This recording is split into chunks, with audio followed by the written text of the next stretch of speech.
Imagine a medication that not only significantly reduced appetite and weight in individuals suffering from obesity, but was also consistently effective. In 2006, a medication called rimonabant did just that. Unfortunately, it had the major side effect of increased suicidality, and it was pulled from the market. Nonetheless, scientists have been working to create a new medication similar to rimonabant that will help to combat the ever-growing threat of obesity and obesity-linked diseases. So how did such an extraordinary medication come about? It all started with something called the endocannabinoid system, or ECS, a newly discovered system of the body. Much like the endocrine system's ability to maintain a narrow range of blood sugars via regulation of insulin, the ECS is involved in balancing physiological processes related to circadian rhythms, mood, memory, immune response, appetite, and energy metabolism. Here's how it works. The ECS consists of two receptors, CB1 and CB2, and they're two endogenous signaling molecules known as anandamides, or AEAs, and arachidonylglycerols, or 2AGs.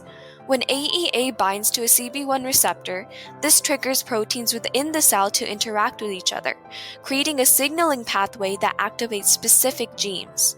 This culminates in a response. While CB1 and CB2 receptors can be found all over the body, they're especially prevalent in the gastrointestinal tract and the hypothalamus of the brain, which regulates appetite and circadian rhythm. In short, these receptors are located in areas of the body associated with food intake.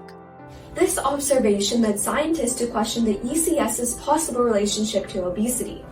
Studies have found that lean individuals have lower levels of the signaling molecules AEA and 2AG in their bodies. However, for individuals suffering from obesity, these levels are much higher and therefore have a much more potent activation of the CB receptors.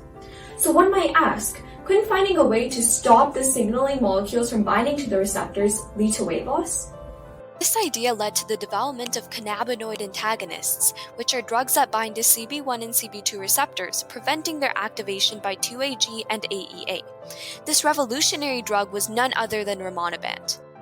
Another important discovery was that the circadian rhythm is impacted by obesity. The circadian rhythm regulates appetite, which peaks about twice a day, sometime in the morning and sometime in the evening. Individuals with obesity have appetite peaks at slightly different times, particularly at night.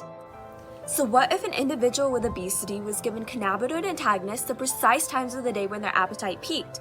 This tailored treatment targeting the individual's endocannabinoid system to their circadian rhythm could be the new face of treatments for obesity.